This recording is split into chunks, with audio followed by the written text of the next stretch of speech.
যে আমার ক্ষতি করতে চায় সেই মারা যায়। দেওয়ালে রক্ত দিয়ে লেখা ছিল এই লাইনটা। ওই মেয়েটা জ্ঞান ফেরার পর দেখতে পায় অসংখ্য মরা মানুষ শূন্যে ঝোলানো আছে।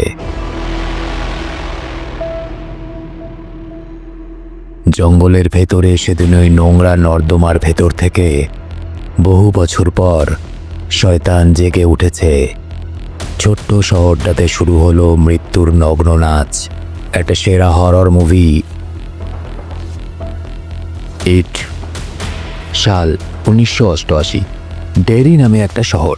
দুই ভাইকে দেখানো হয়। বড় ভাইয়ের নাম বিল আর ছোট ভাইয়ের নাম জর্জি। বাইরে তখন বৃষ্টি পড়ছিল। বিল ভালোবেসে কাগজ দিয়ে একটা ছোট নৌকা বানায় এবং জর্জিকে দেয়। জর্জি নৌকাটাকে বৃষ্টির জলে ভাসিয়ে দেয়। নৌকাটা জলের সাথে সাথে ভেসে এগিয়ে যায়, কিন্তু হঠাৎ করে নৌকাটা একটা নর্দমার ভেতরে ঢুকে পড়ে। জর্জি যখন সেই নৌকাটা তুলতে যায়, নর্দমার ভেতর থেকে একটা হাসি মুখের জোকার নৌকাটাকে ধরে এবং তার দিকে তাকিয়ে থাকে। জোকারটা কেমন একটা গলায় বলে, আমার নাম পেনিওয়াইজ, তুমি কি তোমার নৌকাটাকে ফিরে পেতে চাও? জর্জি একটু ভয় পায়। জোকারটা মিষ্টি মিষ্টি কথা বলে বাচ্চাটার মন ভুলিয়ে নেয়। জর্জি নৌকাটা নিতে হাত বাড়ায় আর পেনিওয়াইজ হঠাৎ করেই ভয়ঙ্কর হয়ে যায়। এক ঝটকায় জর্জির হাতটা কামড়ে ছিঁড়ে ফেলে এবং মুহূর্তের মধ্যে তাকে অন্ধকার নর্দমার গভীরে টেনে নিয়ে চলে যায়। এই ঘটনার 1 বছর পেরিয়ে যায়। ডেরি শহরের একটা স্কুলে একটা মেয়েকে দেখা যায়, তার নাম মার্শ। সেই স্কুলে লুজার্স ক্লাব নামে একটা ছেলেদের গ্রুপকে দেখানো হয়। এই লুজার্স ক্লাবের সদস্যরা হলো বিল, রিচি, এডি এবং স্ট্যানলি। বিলের ভাই জর্জি যবে থেকে নর্দমার সামনে গায়েব হয়ে গেছে, তখন থেকে সে মানসিকভাবে ভেঙে পড়েছে। স্কুলে আরেকটা নতুন ছাত্র এসেছে যার নাম বেন। বেন একটু মোটা হওয়ায় তাকে নিয়ে সবাই মজা করে। মার্শের সাথে তার ভালো বন্ধুত্ব। ডেইরি শহরে অনেক বাচ্চা পরপর মিসিং হয়ে যাচ্ছিল। কিভাবে হচ্ছিল, বাচ্চাগুলোকে কোথায় নিয়ে যাচ্ছিল, সেটা কেউ বুঝতে পারছিল না। গরমে ছুটি পড়ে যায় স্কুলে। বেল নিজের বাড়িতে ফিরে আসে। তার বাবাকে বোঝায় তার ভাই জর্জি নর্দমায় পড়ে যাওয়ার পর হয়তো এমন কোনো জায়গায় তার ভাই আটকে আছে যেখানে সব নর্দমাগুলো গিয়ে একসাথে মিলে। তার বাবা প্রচণ্ড রেগে যায় এবং বলে, তোর ভাই জর্জি মারা গেছে, ভুলে যা। জর্জি রেগে সেখান থেকে বেরিয়ে পড়ে। আরেকটা ছেলেকে দেখানো হয় যার নাম মাইক। সে তার দাদুর কসাইখানায় কাজ করে। তাকে একটা ছাগলকে মারতে বলা হয়, কিন্তু মাইক সেটা করতে পারে না, কারণ তার মন নরম, সে কাউকে কষ্ট দিতে চায় না। মাইক একদিন দোকানে মাংস পৌঁছে দিতে গিয়ে হঠাৎ দেখে কসাইখানার দরজাতে কেউ ধাক্কা মারছে। হঠাৎ সে দরজার ভেতর থেকে অনেকগুলো জ্বলন্ত হাত বেরিয়ে আসে। কেউ যেন আগুনের ভেতরে আটকা পড়ে বাঁচার চেষ্টা করছে। এরপর একাই দরজা খুলে যায়। অন্ধকারের মধ্যে সেই জোকারটা যার নাম পেনিওয়াইজ, তার ছায়া দেখা যায়। তখনই মাইকের সামনের দিক দিয়ে হেনরি নামের এই ছেলেটা বিরক্ত করতে করতে গাড়ি নিয়ে সজোরে ছুটে যায়। মাইক বাস্তবে ফিরে আসে, দেখে কোনো আগুন নেই সামনে, সবকিছু স্বাভাবিক হয়ে গেছে। ওই গ্রুপের স্ট্যানলি নামে ছেলেটাকে দেখানো হয় যে তার বাবার একটা বই অফিসে রাখতে গেছে। অফিসের দেওয়ালে একটা ভয়ঙ্কর দেখতে মহিলার ছবি লাগানো ছিল, যেটা একা একাই পড়ে যায়। স্ট্যানলি ভয়ে ভয়ে ছবিটা উঠিয়ে রাখতে যায়, কিন্তু দেখে ছবিতে আর মহিলাটা নেই। দেখা যায় মহিলাটা অন্ধকারে জ্যান্ত হয়ে উঠেছে আর স্ট্যানলির দিকে ভয়ঙ্করভাবে তাকিয়ে হাসছে। আসলে এই কাজগুলো করছিল পেনিওয়াইজ নামে সেই জোকারটা। বেনকে দেখা যায় সে লাইব্রেরিতে বসে আছে এবং ডেইরি শহরের ইতিহাস নিয়ে বই পড়তে শুরু করে। জানতে পারে বহু বহু বছর আগে নাকি এই শহরে একসাথে অনেক মানুষের মৃত্যু হয়েছিল। সে যখন এই জিনিসগুলো পড়ছিল, হঠাৎ তার চোখে পড়ে একটা লাল বেলুন। অদ্ভুত ব্যাপার, সেই বেলুনটাকে কিন্তু আশেপাশের কেউ দেখতে পাচ্ছে না। কৌতূহলবশত সে বেলুনটার পিছু নিতেই রাস্তার মধ্যে একটা ডিম পড়ে থাকতে দেখে এবং সে এইভাবে একটা অন্ধকার ঘরে ঢুকে পড়ে। আর ঠিক তখনই পেছন থেকে আগুনে পুড়ে যাওয়া মাথা কাটা এক ভয়ানক কিছু তার দিকে হামলা করতে ছুটে আসে। বেন দৌড়ে কোনোভাবে লাইব্রেরি থেকে দৌড়ে বাইরে বেরিয়ে যায় এবং বাইরে বেরিয়ে দেখে হেনরি এবং তার দলবল তাকে দেখতে পেয়েছে। হেনরি এবং তার দলবল একটু অন্য স্বভাবের ছিল। তারা যাকে তাকে বিরক্ত করত। বেনকে একা পেয়ে তারা বিরক্ত করতে শুরু করে এবং নিষ্ঠুরভাবে হেনরি বেনের পেটের মধ্যে চাকু দিয়ে এইচ অক্ষরটা লিখে দেয়। ব্যথায় চিৎকার করতে করতে বেন সেখান থেকে পালাতে থাকে এবং ব্রিজ থেকে গড়িয়ে নিচের নদীর ধারে পড়ে যায়। বেন দৌড়তে থাকে। হেনরি এবং তার বন্ধুরা তার পিছু করে। অন্যদিকে বিলকে দেখা যায় সে বন্ধুদেরকে নর্দমার এক সুড়ঙ্গের কাছে নিয়ে আসে এবং সেখানে তারা একজন নিখোঁজ বাচ্চার জুতো পেয়ে চমকে যায় এবং তখনই তারা দেখে নদীর ধার দিয়ে বেন রক্তাক্ত অবস্থায় হোঁচট খেয়ে পড়ে আছে। বেনকে সাহায্য করতে তারা এগিয়ে যায়। ওদিকে হেনরির এক বন্ধু বেনকে একাই খুঁজতে খুঁজতে ওই সুড়ঙ্গের ভেতরে ঢুকে পড়ে। চারপাশে ঘন অন্ধকার, নীরবতা। হঠাৎ সে দেখতে পায় কিছু ভয়ঙ্কর বাচ্চার প্রেতাত্মা। আতঙ্কে সে দৌড়ে পালানোর চেষ্টা করে, কিন্তু বুঝতে পারে পথ হারিয়ে ফেলেছে। ঠিক তখনই তার সামনে ভেসে আসে একটা লাল বেলুন, এবং পরের মুহূর্তে দেখা যায় পেনিওয়াইজ তীক্ষ্ণ দাঁতে হাসতে হাসতে তার ওপর ঝাঁপিয়ে পড়ে। মার্শ নামের মেয়েটাকে দেখা যায় তার বাবা খুব নিষ্ঠুর এবং ভয়ানক একজন ব্যক্তি ছিল। সে তার মেয়ের প্রতি যৌন বাসনা রাখত। মার্শকে দেখা যায় সে নিজের চুলগুলো কেটে বেসিনে ফেলছিল। দু একদিন পর মার্শের সঙ্গে বিল এবং তার বন্ধুদের বেশ ভালো বন্ধুত্ব হয়ে যায়। তারা একসঙ্গে বেনের বাড়িতে যায় এবং সেখানে ডেয়ারি শহরে অতীতে কী ঘটেছিল এমন সেই রহস্যজনক ঘটনার অনেকগুলো তথ্য খুঁজে পায়। এডি যখন বাড়ি ফিরছিল তখন সে একটা বিশাল পুরনো বাড়ি লক্ষ্য করে। সেই বাড়ির দরজাটা হঠাৎই একা একাই খুলে যায়। এডি অস্বস্তি বোধ করে এবং ওষুধ খেতে যায়। ওষুধটা হাত থেকে পড়ে যায় এবং ওষুধটা তুলতে গিয়ে হঠাৎ একটা ভয়ঙ্কর নোংরা রোগগ্রস্ত দানব তাকে ওষুধটা দেখিয়ে বলে, এই ওষুধটা খেলে কি আমি ঠিক হয়ে যাব? এডি তার ভয়ঙ্কর গলা শুনে পালাতে শুরু করে এবং একসময় পেছনে ফিরে দেখে পেনিওয়াইজ লাল বেলুন নিয়ে দাঁড়িয়ে আছে। সে বলে, চলো আমার সাথে, তুমিও নর্দমার নিচে এসো। এডি কোনো উত্তর না দিয়ে পালিয়ে যায় সেখান থেকে। অন্যদিকে মার্শ বাড়ি ফিরে বাথরুমে ঢোকে। হঠাৎ বেসিন থেকে একটা বাচ্চা মেয়ের কেমন খোনা গলায় আওয়াজ ভেসে আসে, মার্শ সাহায্য করো, আমি এই নর্দমায় ভাসছি। মার্শ বেসিনে ঝুঁকতেই হঠাৎ করে সেই ফুটো থেকে লম্বা চুল বেরিয়ে এসে তার হাত জড়িয়ে ধরে, যে চুলগুলো সে কেটে ফেলে দিয়েছিল। মুহূর্তের মধ্যে চুলগুলো পুরো শরীরে পেঁচিয়ে তাকে টেনে নিয়ে যেতে শুরু করে। আর তারপর বেসিনের ফুটো থেকে হঠাৎ করে রক্ত ছিটকে বেরোয়। এক মুহূর্তে পুরো বাথরুম রক্তে ভরে যায়। চমকে মার্শ চিৎকার করে ওঠে। তার বাবা দৌড়ে এসে দরজা খোলে, কিন্তু অদ্ভুত ব্যাপার হলো তার বাবা ঘরে এক ফোঁটাও রক্ত দেখতে পায় না। ওদিকে দেখা যায় বিল নিজের ভাই জর্জিয়ার কথা ভাবতে ভাবতে কাঁদছিল। হঠাৎ সে দেখে একটা ঘরে নিজে নিজেই আলো জ্বলে উঠেছে। শোনা যায় কারোর পায়ের শব্দ। ধীরে ধীরে বিল বাড়ির নিচের ঘরে নেমে আসে। নিচটা অন্ধকার এবং চারপাশে জল ভরা। সে দেখতে পায় তার ভাই জর্জি সেখানে দাঁড়িয়ে আছে এবং তার মুখে এক ভয়ঙ্কর অদ্ভুত হাসি। বিল হতবাক হয়ে যায়। মুহূর্তের মধ্যেই জর্জির মুখ বিকৃত হয়ে ওঠে। সে চিৎকার করে বলতে থাকে, তুমিও ভেসে যাবে। ঠিক তখনই জলের ভেতর থেকে পেনিওয়াইজ উঠে আসে, বিলের দিকে ঝাঁপিয়ে পড়ে। বিল কোনোভাবে দ্রুত দৌড়ে উপরে উঠে দরজাটা বন্ধ করে দেয়। পরের দিন মার্শ বিল এবং বাকি সবাইকে নিজের বাড়িতে নিয়ে এসে নিজের বাথরুমটা দেখায়। মার্শের বাবা দেখতে না পেলেও বাকিরা কিন্তু দেখতে পায় এত রক্ত বাথরুমে। সবাই মিলে বাথরুমটা পরিষ্কার করে এবং সবাই এটা পরিষ্কারভাবে বুঝে যায় যে তাদের সঙ্গে সবার সাথেই একই রকমের অদ্ভুত ঘটনা ঘটে চলেছে। তারা যখন বাইরে বেরোয় তারা দেখতে পায় রাস্তার পাশে হেনরির গাড়ি আর মাইকের সাইকেলটা পড়ে আছে।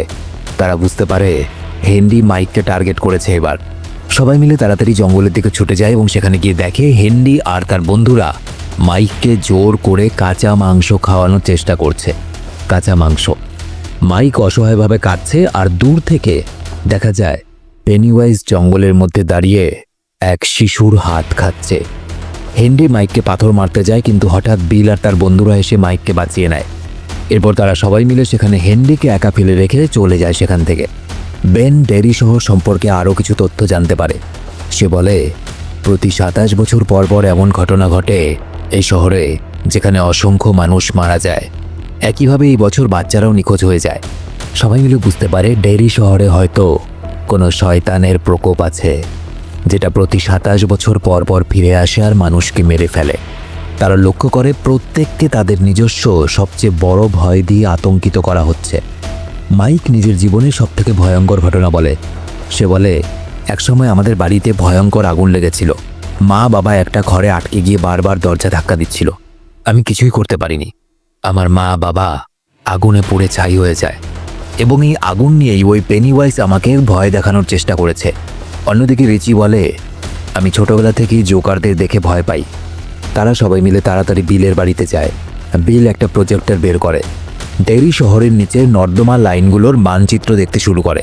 তারা বুঝতে পারে যেসব জায়গায় বাচ্চারা নিখোঁজ হচ্ছে সেসব জায়গার নিচে একটা করে নর্দমার লাইন করা আছে এবং সব নর্দমার লাইন শেষ পর্যন্ত গিয়ে একটা জায়গায় মেলে, যে জায়গার নাম দ্য ওয়েল হাউস, মানে সে পুরনো বাড়ি যেখানে এডি একবার পেনিওয়াইজকে দেখেছিল। বাড়িটার ভেতরে নাকি একটা কুয়া আছে।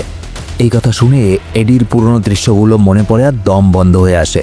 সে মানচিত্রটা ছিঁড়ে ফেলে, কিন্তু অদ্ভুত ব্যাপার, প্রজেক্টরটা একাই চলতে শুরু করে এবং পর্দার মধ্যে একের পর এক ছবি আসতে থাকে। আর শেষে জর্জির ছবির সঙ্গে পেনিওয়াইসের মুখ দেখে সবাই অবাক হয়ে যায়। ঠিক তখনই দেখা যায় পেনিওয়াইস প্রজেক্টরের মধ্য থেকে বাস্তবের মধ্যে বেরিয়ে আসে, বিশাল এবং ভয়ঙ্কর রূপে। সবাই চিৎকার করে ওঠার পেনিওয়াইস হঠাৎ মার্সের দিকে ঝাঁপিয়ে আসে। বাকিরা তখনই দরজাটা খুলে ফেলে। দেখা যায় পেনিওয়াইস উধাও হয়ে গেছে। মার্স এখনকার মতো তো বেঁচে যায়। বিল সিদ্ধান্ত নেয় সে ওয়েল হাউসে নিজের ভাইকে খুঁজতে যাবে। বাকিরা ভয় পায়। বিল বলে, দেখো, আমাদের ভয় পেয়ে থাকলে চলবে না, নইলে কিছুদিন পর আমাদের মধ্যেও কাউকে না কাউকে আমরা হারিয়ে ফেলব। এই শয়তানকে শেষ করতে হবে। সবাই মিলে সেই পুরনো ভয়ঙ্কর বাড়িটাতে ঢোকে। রিচি দেখে নিখোঁজ হওয়ার আগে থেকেই তার ছবি কাগজে চলে এসেছে। বিল তাকে শান্ত করার চেষ্টা করছিল, ঠিক তখনই ওপরতলা থেকে একটা ভয়ঙ্কর আওয়াজ ভেসে আসে। বিল, রিচি এবং এডি উপরে উঠে দেখে এক ভয়ঙ্কর দৃশ্য। একটা বাচ্চা মেয়েকে দেখে যে কিনা আগে নিখোঁজ হয়েছিল, কিন্তু হঠাৎ কেউ তাকে টেনে নিয়ে চলে যায়। সবাই থমকে ওঠে। এরপর এডিকে কেউ ডেকে তার দল থেকে আলাদা করে আনে। হঠাৎ সেই নোংরা পচে যাওয়া দানবটা এসে বলে, এডি, তোমার তো ওষুধ নেওয়ার সময় হয়ে গেছে, ওষুধ খাবে না? ভয় পেয়ে এডি নিচের তলায় পড়ে যায়। অন্যদিকে রিচিকে একটা ঘরে ভয়ঙ্কর জোকারের মতো দেখতে একটা পুতুল ঘিরে থাকে, কিন্তু সেখানেই হঠাৎ সে পেনিওয়াইজকে দেখে পালিয়ে যায়, ঘরটা বন্ধ করে দেয়। বিল আর রিচি একসঙ্গে একটা তোষক থেকে একটা বাচ্চার মাথা দেখে, যার মুখ থেকে রক্ত বেরোচ্ছে। ভয়ে তারা ঘরের দরজা খোলে আর দেখে আরেকটা বাচ্চা ঝুলছে, যার পা কাটা। বিল বুঝতে পারে সবকিছু ইলিউশন, মিথ্যে, ভ্রম। পেনিওয়াইজ তাদেরকে ভয় দেখানোর জন্য এমন এমন সব দৃশ্য দেখাচ্ছে। বিল আর রিচি এডির ঘরে চলে আসে। ঠিক তখনই আবার দেখা যায় পেনিওয়াইজ নিজের ভয়ঙ্কর দাঁত বের করে রিচিকে আক্রমণ করতে যায়, কিন্তু বিলদের দেখে তাদের কাছে ছুটে আসে। তখনই হঠাৎ মার্স এসে পেনিওয়াইজের মাথার মধ্যে ধারালো লোহার রড ঢুকিয়ে দেয়। পেনিওয়াইজের মুখটা বিকৃত হয়ে ওঠে। সে এতজনের দল দেখে ভয় পেয়ে যায় এবং ধারালো নখ দিয়ে বেনের পেটে আঘাত করে এবং একটা কুয়ার ভেতরে পালিয়ে যায়। সবাই ভয়ে দ্য ওয়েল হাউস থেকে বেরিয়ে আসে তাড়াতাড়ি। এডির মা এখানে পৌঁছে যায়। এডির খারাপ অবস্থা দেখে তাকে নিয়ে চলে যায়। বিল বলে, আমি পেনিওয়াইজকে কুয়ার ভেতরে যেতে দেখেছি, এরপর এবার আমাদের ভালো রকমভাবে প্রস্তুতি নিয়ে আসতে হবে। পরদিন হেনরির বাবাকে দেখা যায়, যে একজন কঠোর এবং উগ্র স্বভাবের মানুষ। হেনরি তাকে কখনোই পছন্দ করতো না। হেনরি একটা লেটার বক্সের ওপরে একটা লাল বেলুন লক্ষ্য করে। সেই লাল বেলুন। লেটার বক্সটা খুলে দেখে সেখানে একটা চাকু রাখা আছে। হেনরি যখনই চাকুটা হাতে নেয় তখনই পেনিওয়াইজের নিয়ন্ত্রণে চলে আসে সে। মুহূর্তের মধ্যে চাকু দিয়ে নিজের বাবার গলায় আঘাত করে, আবার আঘাত করে। ঠিক তখনই টিভিতে পেনিওয়াইজের মুখ দেখা যায় এবং বোঝা যায় এই ভয়ঙ্কর হত্যার পেছনে পেনিওয়াইজই ছিল। পেনিওয়াইজ হেনরির শরীরটাকে কাবু করে নিয়েছিল। দৃশ্য পাল্টায় মার্সকে দেখানো হয়। মার্সের বাবা তাকে ডেকে তার শরীরে যৌন স্পর্শ করতে করতে জিজ্ঞেস করে, শুনছি আজকাল তুমি ছেলেদের সঙ্গে ঘুরছো, আমার কথা মনে পড়ে না? মার্স তার বাবার বিরুদ্ধে আওয়াজ ওঠায়, কিন্তু তখনই তার বাবা মার্সকে ধাক্কা মেরে তার উপরে জোর করে চেপে ওঠে। মার্স নিজেকে বাঁচাতে তার বাবার উপরে হামলা করে এবং তার বাবাকে মেরে ফেলে, এবং যখনই সে পেছনে ঘোরে পেনিওয়াইজ তাকে ধরে ফেলে। বিল মার্সের বাড়িতে তার সঙ্গে দেখা করতে আসে, কিন্তু মার্স নেই, বরং দেখে মার্সের বাবার মৃতদেহটা পড়ে আছে এবং দেওয়ালে রক্ত দিয়ে লেখা, যে আমার ক্ষতি করতে চায় সেই মারা যায়। বিল আর এক ফোঁটাও দেরি করে না, সেখানে সমস্ত বন্ধুদেরকে জানিয়ে দেয় যে পেনিওয়াইজ মার্সকে নিয়ে চলে গেছে। তারা আবার সেই পুরনো বাড়িটাতে চলে আসে, দ্য ওয়েল হাউস। এবার তারা অস্ত্র নিয়ে প্রস্তুত ছিল। কুয়ার ভেতরে তারা একটা দড়ির সাহায্যে নামতে শুরু করে, যেখানে আগেরবার পেনিওয়াইজ লুকিয়ে গেছিল। মাইক যখন নামতে যায় তখনই হঠাৎ করে হেনরি এসে হামলা করে, কিন্তু মাইক সাহস দেখিয়ে তার সঙ্গে লড়াই করে তাকেই কুয়ার মধ্যে ফেলে দেয়।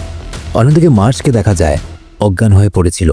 তার জ্ঞান ফেরে সে ওপরের দিকে তাকিয়ে দেখতে পায় অসংখ্য মৃতদেহ হাওয়ার মধ্যে ঝোলানো আছে।